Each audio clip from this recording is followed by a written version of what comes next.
This is 757 Saturday Sports Talk with Matt Hatfield and Coach Ed Young on ESPN Radio 94.1. Thanks for spending your 12th day of September, the second Saturday of September 2020 with us here on 757 Saturday Sports Talk. It's been a jam-packed show brought to you by Larry King Law Firm. You know who to call if you're injured in an accident. That's 757-INJURED for Larry King with the Coach Ed Young. I am Matt Hatfield. Dino Franza here as well. We've had a jam-packed show. If you missed any of it, it'll be up on the podcast page, ESPNRadio941.com. We'll tweet it out on our 757 Sports Talk Twitter feed as well there for all of our guests and segments, including the likes of David Teal, the Hall of Famer from the Richmond Times-Dispatch, and Tom Dolan for giving us multiple segments from the Virginia High School League going over all kinds of things that you can and can't do, and I'm still trying to process on what you can and can't do. But I tell you what we can do here. We can do some NFL picks for the first week of the 2020 season on a Sunday. We saw the Chiefs with Derek Nottie out of Ocean Lakes High in Virginia Beach take care of business against the Houston Texans. And you heard it right here on ESPN Radio 94.1. You're home for all NFL action through the Super Bowl. And Ed, this is how it works. 3 games, either against the point spread or over-unders. Locking them in. You go first, I'll take 2, then you take 2, and I'll take the final one. Where are you headed for your first selection on the airwaves of the 2020 season, with or without some 757 flavor? Does Indianapolis have some 757 flavor? Does Indianapolis, the Colts, they used to, your buddy used to be there, Mr. Alan Williams on the coaching staff. Detroit now. He is on the coaching staff. Well, they have a guy by the name of Zach Pascal. ODU, Old Dominion. Yes. They also got a guy that you saw in our Virginia Preps Classic, Muhammad Ali Cox. Remember, he played basketball at VCU. So that's Commonwealth flavor, but they're 804. They're not 757. They're not ODU. They're ODU's rival. Or as some people call them, they don't call them the Rams, they call them the Varmints. Get them out of here. VCU, they're the enemy to the ODU people. I will say this. They will help Indianapolis destroy Jacksonville. Destroyed. You took my first pick, you dirty dog. So you're going Colts minus the 8. Yes, minus the 8. I think that's at least a 2-touchdown win for Indianapolis. That was my first pick, Dino. He is a thief. He's a robber. He not only sold out, now he's a crook. Yeah, he's a crook. Need the money. Unbelievable. All right, well, where shall I go first? You know what? I do think the New York Football Giants are going to be much improved this season. With, by the way, O'Shane Ximenez from ODU rushing the passer. But, and this could get me in trouble here. This is a gamble. I like to gamble a little bit. Not real gamble, but I take gambles in life. The line on the Steelers-Giants for Monday Night Football has moved from 3 to 6 to 5.5. Do I get the 5.5, Dino, or are you going to hold my feet to the fire with 6 here? What are you showing over there? Are you going to give me 5.5, or are you going to make me have to take the 6 here? Well, basically, if you get a 5.5, it has to be a 6, right? I mean, there's not a half. By 6, yeah. What are you showing over there on your sheet, Ed? I'm showing both odds 6 here. 6? You're a jerk. Next to the next one you want, I'm not giving you that. 6. I'll take the 6 because the Steelers with Big Ben back and Mike Tomlin from Denby High School, William & Mary as the head football coach. I think the Steelers are going to be off to a fast start. They might win their first 4 or 5 games. I think they will be really, really good this year and surprise some folks, and I don't think the Giants' defense is equipped to stop them. So I will go Pittsburgh to win it by 10+. I don't want 9.5 or 10, though. I will go with the Steelers laying to 6 as my pick number 1. My pick number 2, I'm going to go with a total here. I'm torn on who wins this game, and I'm banking on this going to overtime. 27-all, 24-all. That would put me right there. Well, yeah, 24-all is fine. But the Seahawks and the Falcons, I think points will be scored. It's not quite the Legion of Boom, even though the Seahawks did bring in Jamal Adams to mirror what they used to have with 7.57 great Cam Chancellor there at safety for Pete Carroll's team. Russell Wilson, Matt Ryan, it's going to be an old-fashioned shootout there in Georgia. And I'm going to take over 49.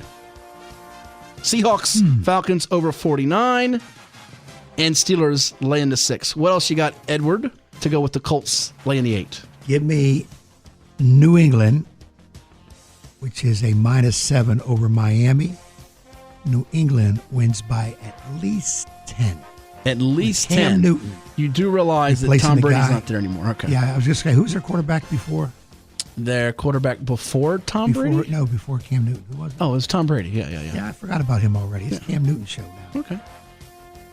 But can you tell me the last quarterback that the Patriots had start a game that wasn't drafted by the Patriots? Ooh, well, that's really tough there. But continue on your thing. I'll give you that answer in a bit. Scott Zolak? Scott Zolak? No, you're wrong. All right, continue on. Carry on, sir. I get the next one, too? No. Carry on. By the way, Dietrich Weiss, Portsmouth guy. We had him on after they won the Super Bowl. Not this past year, the year before, and they did win the Super Bowl. Portsmouth native. Dad used to coach Norcom on that Patriots defense there. But yeah, go ahead. Give me your next one. I'll give you the answer. Okay, my next one. Jumping around in my head right now. Give me San Francisco. They're a -7 against Arizona. Oh, you did that just to get on my nerves. Yeah. Arizona with B.W. Webb, who will never come on the show again because of you. William and Mary Warwick High School.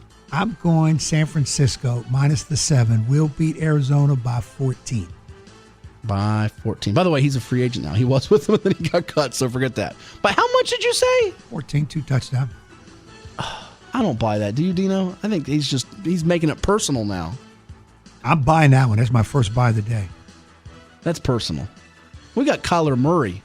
He can't see over the line of scrimmage, but we have Kyler Murray in Arizona in the desert. True. And arguably, well, they have the highest paid wide receiver in DeAndre Hopkins and the classiest wide receiver in Larry Fitzgerald. What do they do on defense? They try to stop the other team. Emphasis on try. There's the problem. What's the old saying? Try again? We're going to try. Give the old college try. Although they need to go with the pro try because they're not in college anymore. So you got Niners, Pats, Colts all laying 7 or 8 points. Edward Vincent Young's picks for a football Sunday. Before I give you my last one, would you like to know who that last quarterback that wasn't drafted by the Pats was? To start a game. I said Scott Zolak. No, you got the first name right. You know, Dino, any idea? Got to go way back. Go way Well, back. not way back. First name Scott. Scott, yeah. No idea, do you? Scott. There is a Commonwealth connection to this, by the way. Newport News, Virginia, he was born, but did play his high school football at Chantilly High School. I'm drawing blanks. Last one to do it that wasn't drafted by them. Played for them, obviously. Drafted by the Cowboys. Scott Seculus. 1993. Right before Drew Bledsoe. That's a long time. 27 years ago, folks. Long time. All right, so you heard Ed's picks. Pats, Niners, Colts.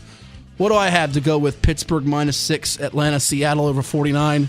I have no earthly idea what I have. No, I do have I have a plan. I have an idea. And I tell you what, Dino, I'm holding you accountable for this one. Uh-oh. The Chicago Bears on the road. Oh, don't hold me accountable for that. Yeah, I am holding you accountable for this one. If I go 0-3, I'm going to be upset because I guess the losers got to buy donuts or biscuits, whatever it is, for next week between Ed and me. Maybe I'll make you have to buy half the donuts. And you know what? I've been hearing in the last week and a half from all these NFL experts that the Detroit Lions are going to be the surprise team of the year. And I'm still holding a grudge for having Matthew Stafford as my quarterback in fantasy a couple years ago when he did jack squat. He has been a really solid, accomplished quarterback, so I'm not saying he's a bad player. But the Lions, when do they ever meet or exceed expectations? I mean, let's just be perfectly honest here. Well, when the Lions do surprise you, it's usually when they surprise you with a good season. Yeah, I don't think it's going to happen in game one where they are favored by 2.5 against the Chicago Bears, Dino's Bears. I think Chicago, everybody, who's going to be their quarterback? Trubisky, Foles. Trubisky's the guy, right? He is for now. Well, like all fairy tales, both quarterbacks are going to play. Right. Maybe not necessarily tomorrow, but both quarterbacks will play this season. I do. I wish this was 3, or 3.5. But remember, the Lions are favored here in this game. I think the Bears get the outright win by a field goal or more. Chicago on the road. Give me the bow wow plus the 2.5. Bears as the doggy. Speaking of the Bow Wows, I'll give you a Dino's Dog. Here's a Dino Dog, not plural. We get a sponsor, we'll make it plural for you folks out there. Just one dog. One dog. Woof, woof. What do you got? And they are a home dog tomorrow night. Ooh. That would be the L.A. Rams in their new empty stadium. Ooh. They're getting 2.5 from the Cowboys. I'll take the Rams outright at home. there. How about that? Yeah, I think they'll win that game. To spoil the season opener for Mike McCarthy and the Dallas Cowboys. Yes. Ooh, there you go. Dino's Dog, the Rams to knock off Dallas. I got the Bears plus 2.5. The Steelers minus 6 with Mike Tomlin and the crew as they bring back Big Ben. Taking the over of Atlanta-Seattle 49 there. I think it goes to OT. Ed's got minus 7 with the Niners against my Cardinals. Minus 7 with the Pats against the Fish. That is Miami. Not starting Tua, by the way. And Indianapolis with Phillip Rivers. Laying the 8 against the Jacksonville Jaguars, who could very well be the worst team in the league, potentially. Now watch them go in by 2 touchdowns, and I will laugh it up tomorrow if that happens. I'll be the first guy to text you with a bunch of laughing emojis just to make your day ruined. Now, the college football gigantic upset guarantee today. I know you guys have been waiting with bated breath since I teased it. You've been raging to tell us this. Listen, I gave you the Derby winner last week. I gave you Mountcastle's first professional home run who we do it against, the former Tide great. And I'm here to tell you folks, I mentioned we had that conversation about tackles for loss in our buy or sell, Boogie Basham getting one and negative plays. Well, the team that had the fewest of them last year at FBS college football, they were the Ragin' Cajuns, who I've been loving since the late spring, early summer. I even asked Phil Steele on the air about them. He says they're going to be very good. Got a chance to play in that conference championship game, do some big things. The Ragin' Cajuns today, 13.5-point dogs. I think they not only cover against Iowa State, I think they pull the outright upset with an offense that was top 20 or greater. They're top 20 in 3 of the 4 major offensive statistical categories, talking about scoring, rushing, and total yards. A season ago, they have the offense to do it against Iowa State, who can move the ball well, but give me the Ragin' Cajuns to pull your first college football stunner of 2020. Make sure you have some shekels or freckles. That's a good pick. There you go. By the way, Ragin' Cajuns. I mean, what a great nickname. Yeah. But, I mean, it's right up there with some of the best nicknames. I think in our state, people love the Spiders of Richmond. They love the Mighty Bookers of Booker T. Walsh. There's a lot of great nicknames. Ragin' Cajuns, it's among the very, very best in all of sports. Years ago, they had Dwight Bo Lamar, guard basketball team. And when you played down there, you had no chance. You were down 10 points in warm-ups. That crowd was crazy. They were, for a while, they're one of those new exciting team programs, and then the bottom fell out. I'm here to tell you right now, they got a darn good chance against Iowa State. Who I see the Bear is picking to win the Big 12 potentially. I saw that the other day on College Game Day, but I like them today. Their offense can hang with them.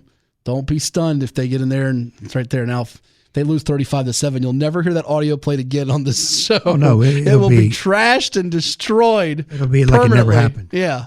Well, we will lost that tape. Where's that tape at, Hatfield? Someone's going to call next week. I don't know. Can't find it. We had to get rid of it with all the supplies we cleaned through the COVID stuff. There you go. We're out of time. We thank David Teal, the Hall of Fame sports writer, Richmond Times-Dispatch, again, and Tom Dolan of the Virginia High School League, so gracious with his time this morning. And, of course, for Dino, I'm Matt Hatfield. You, sir, are? I'm the coach, Ed Young. And we'll do it again next week after the first NFL Sunday, and so much to talk about with you in the local sports scene and national sports scene right here on 757 Saturday Sports Talk, brought to you by Larry King Law on ESPN Radio 94.1.